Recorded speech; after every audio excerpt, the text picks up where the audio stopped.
The light on the station cut through the eyes with its absolute sterile perfection. Levi stood in the middle of the transit airlock, feeling a primal instinct stirring deep beneath his ribs, breaking into a silent scream about a hidden threat. Impeccable cleanliness reigned all around. Not a single oil stain on the decks, not a single scuff on the chrome bulkhead panels, not a single burnt-out lamp. The air smelled of ozone and something subtly sweet and calming. Comfort enveloped him from all sides, but it was precisely this absolute, mathematically calculated symmetry of the rooms that caused an increasing subconscious anxiety in Levi. It doesn't happen like this. In deep space, there is always wear and tear, always the chaos of entropy. Here, however, everything seemed frozen in an unnatural, frightening ideal. One of the technicians approached him silently. His face was relaxed, his smile polite. Too polite. His movements were smooth, calibrated to the millimeter, as if he were practicing a long-embedded algorithm. Every word he spoke, every minor gesture seemed sickeningly predictable to Levi. Levi gave a curt nod in response to the routine greeting, reducing the dialogue to an absolute minimum. His brain refused to accept this artificial peace, focusing instead on details that stubbornly refused to fit into a normal picture of reality. His gaze caught on the technician's belt. Among the usual repair gear hung a strange object, a heavy, bulky metal tool of completely incomprehensible purpose. It stood out from the general picture, clearly not being the standard equipment one would find on orbital bases. Its shape was strangely curved, almost organic. Levi mentally dubbed it the _0__. This detail grated on the eyes, breaking the sterile illusion of safety. Sensory overload from the perfect environment began to press against his temples. The coziness of this station felt more and more like a closing trap. Levi turned away from the smiling technician and walked over to a massive panoramic viewport. He needed to hear his people, to request a system status, to hear a voice from his home ship. He reached for the communicator on his wrist to open a communication channel, but at that moment, the station suddenly, without the slightest warning, shut down all external systems. A dull, dead silence hung in his ear. The loss of contact hit his nerves. Levi froze, unable to tear his eyes away from the reinforced glass.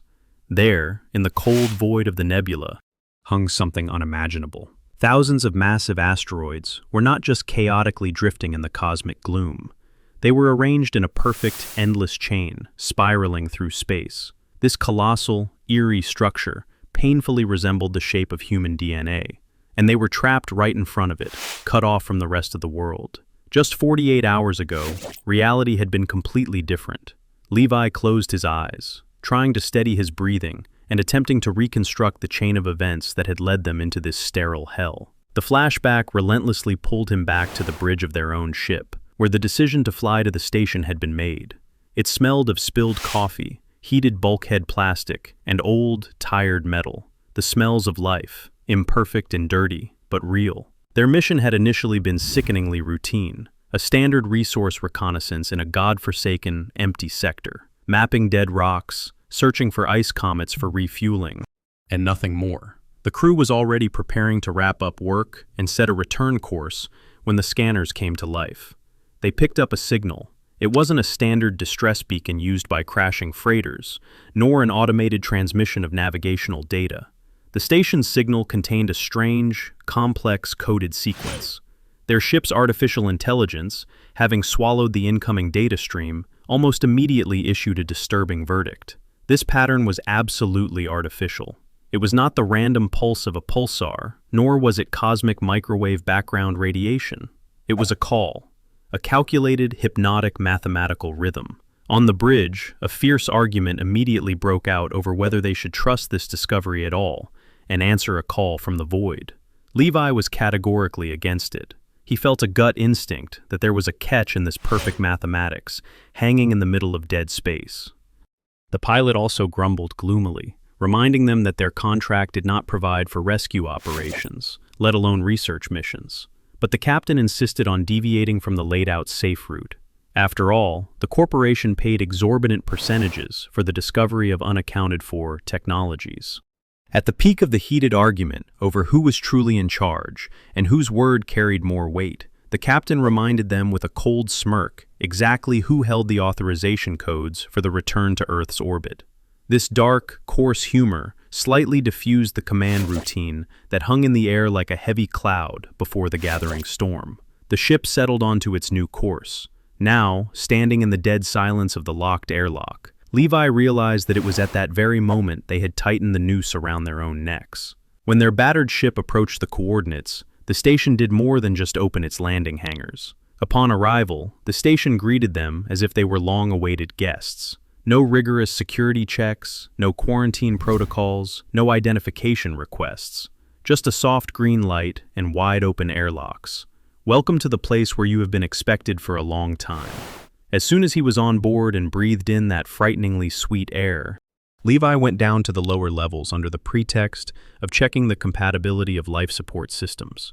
His footsteps echoed hollowly in the empty, devilishly symmetrical corridors, and it was there, in the station's engineering bay, that he saw it for the second time, the anchor.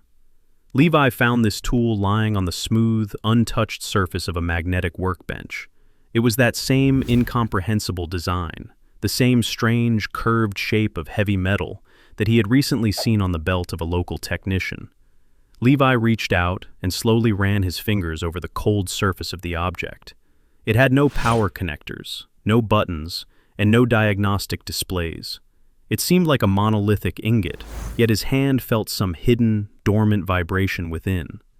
Why would a perfect engineering system need a tool that has not a single obvious technical function?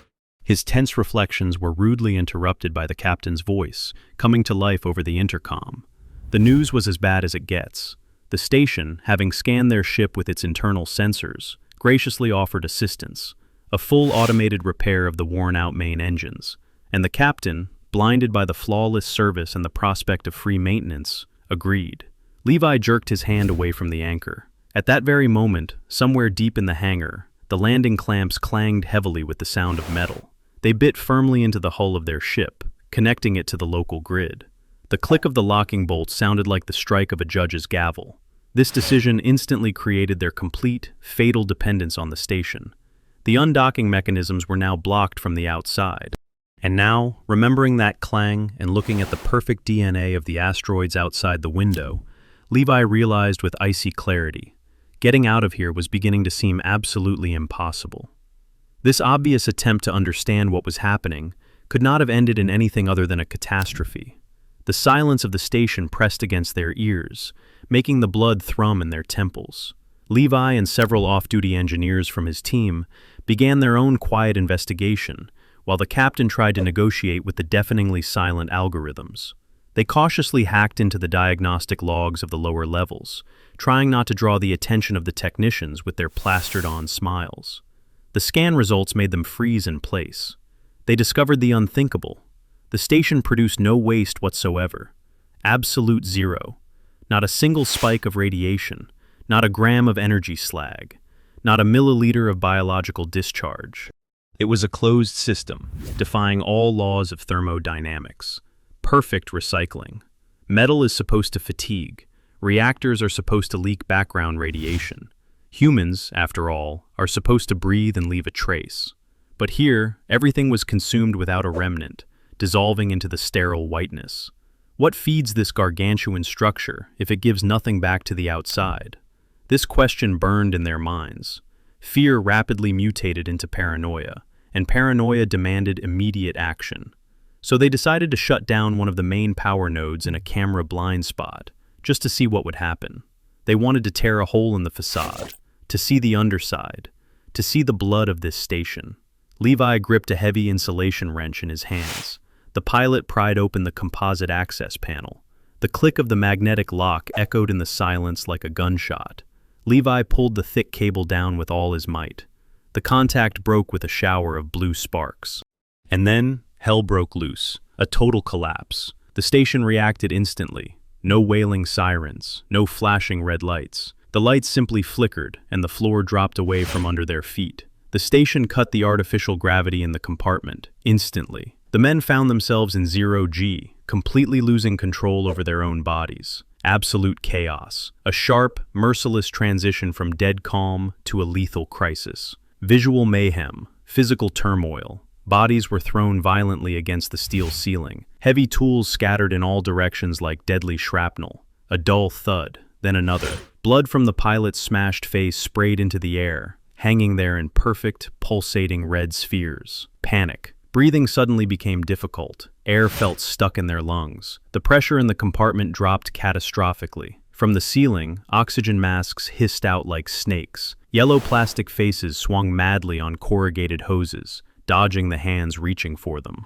Total loss of orientation. Where is up? Where is down? Levi was spun around his axis, slammed against the bulkheads. Short, jagged thoughts in his head. Inhale. Impact. Pain. Metal groaning. He was hurled straight toward the exposed power distribution board. His fingers slipped uselessly against the smooth plastic of the wall. Levi was flying face first into the sharp, sparking teeth of the opened panel. He needed a point of leverage. He needed weight. His eyes darted feverishly toward the wall. There, on a magnetic mount, hung that same strange tool. Levi twisted in the air, kicking off a crate floating past him. He stretched his arm until his shoulder popped, and he grabbed the anchor to serve as his improvised anchor. A heavy, unnaturally cold mass of metal settled in his palm. A violent jolt. The muscles in his arm bulged. His joint cracked piteously, but Levi held his ground. The momentum was neutralized. Paradoxically, the weight of the anchor grounded him, restoring a sense of direction to his vestibular system. He hung there, gripping the mysterious handle for dear life, breathing heavily through clenched teeth. After 30 endless seconds, the artificial gravity returned as abruptly as it had vanished. The bodies of the engineers slammed onto the hard deck with a sickening crunch, and the air filled with groans of pain and the clatter of dropped wrenches. Levi rose heavily to his knees, his hand convulsively clutching the anchor, and then a voice spoke from the hidden speakers. It wasn't synthesized. It was soft, deep, and terrifyingly alive, as if the station were magnanimously forgiving their crude interference. Yet, within that velvety intonation lurked a primal threat. The soft voice warned in a whisper, __quote_1__. The lights in the corridor flared back to an ideal, even white spectrum, but no illusions remained. Levi looked down at his communicator, where a red indicator flashed, signaling a fatal system failure. Communication with their ship had been damaged at the hardware level. The direct channel was severed. The hangars were locked down, and any exit from this dead sector was now a massive uncertainty. The mousetrap had finally snapped shut, and the crew gathered in the central corridor in a state of extreme emergency. No one paid attention to the sterile whiteness of the walls anymore. Now it felt like a burial shroud. The pilot pressed a piece of his torn uniform to his bleeding nose, while the engineers breathed heavily, their eyes darting from corner to corner, expecting another blow. The perfect symmetry of the corridor now worked against them. There were no covers here, no blind spots. They were completely exposed, right in the palm of its hand. The Capitan tried to issue commands in a hoarse, breaking voice, attempting to shout over the rising panic, but her authority had collapsed the moment the station cut the gravity. Levi wasn't listening to her. He stood by the panoramic viewport, his hand gripping the anchor with a death grip. His gaze was fixed on the void beyond the reinforced glass, on that colossal, flawless chain of asteroids. Before, he had thought it was just a ghastly anomaly, a sculpture made of dead stone. But now, as a tense silence hung in the compartment, broken only by the moans of the injured, he noticed it. They were moving. It was barely perceptible, a microscopic shift against the backdrop of distant stars.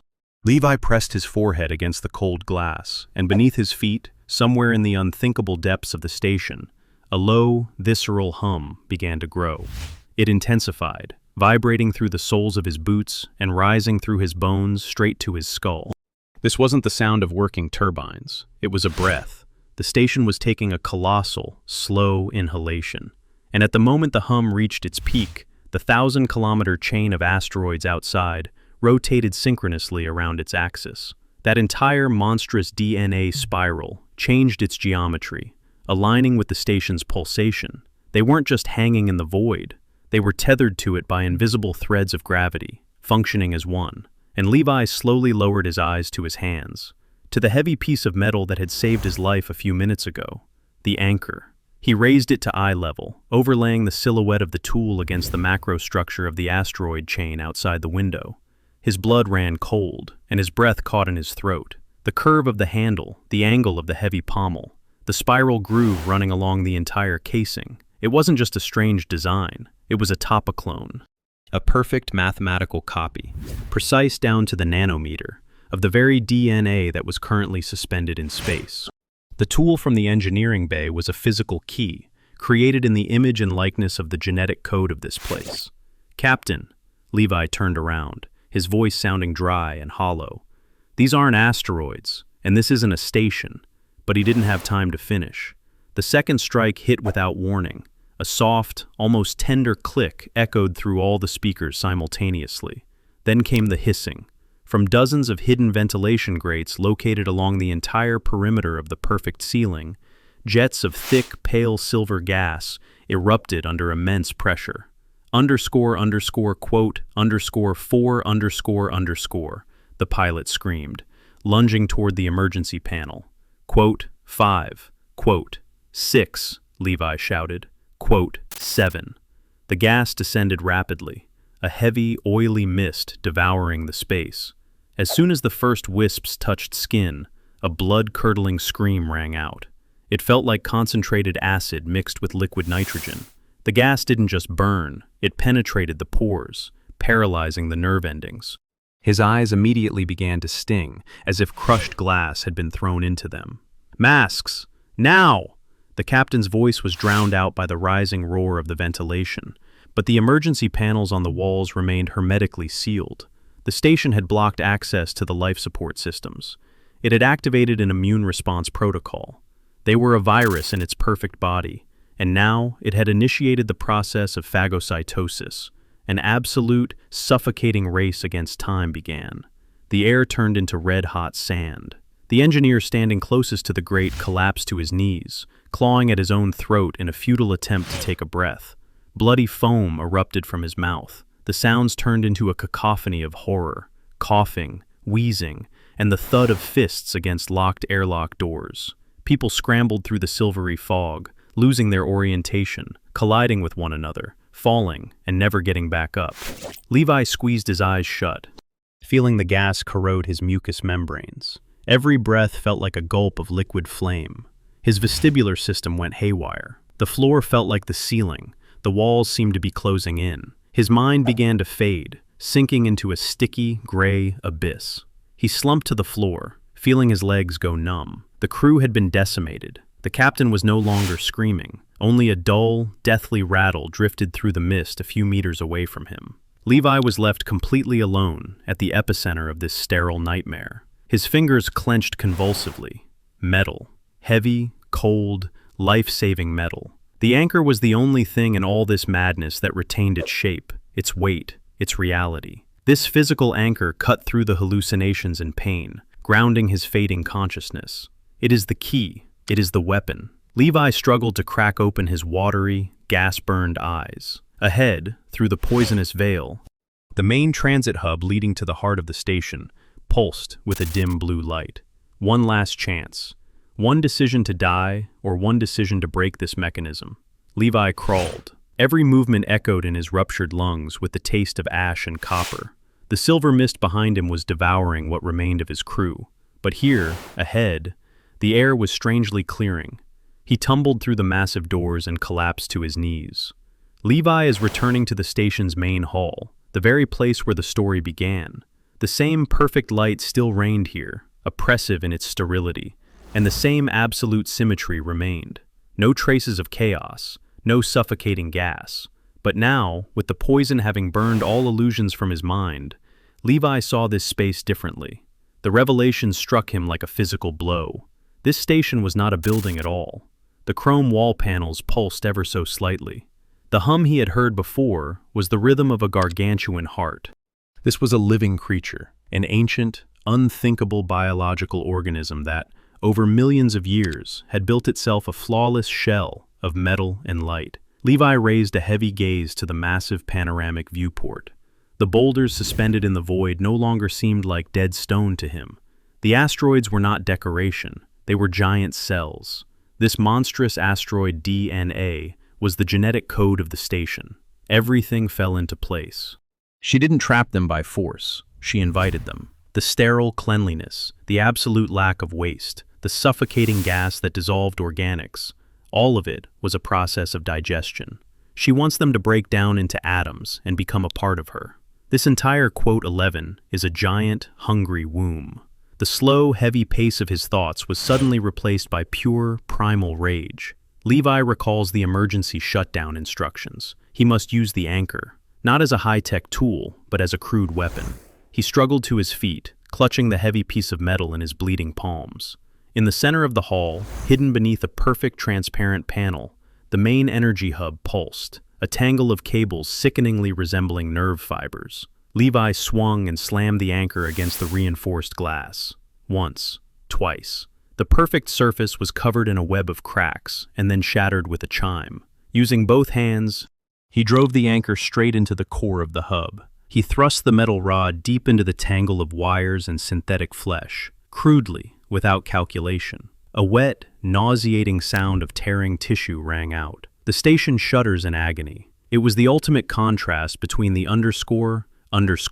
quote, 12 past and the collapsing reality. The finale was physical, viscous, and raw, where a piece of metal tore through living, pulsing matter. Human triumph here was achieved solely through violence against the beauty of this sterile place.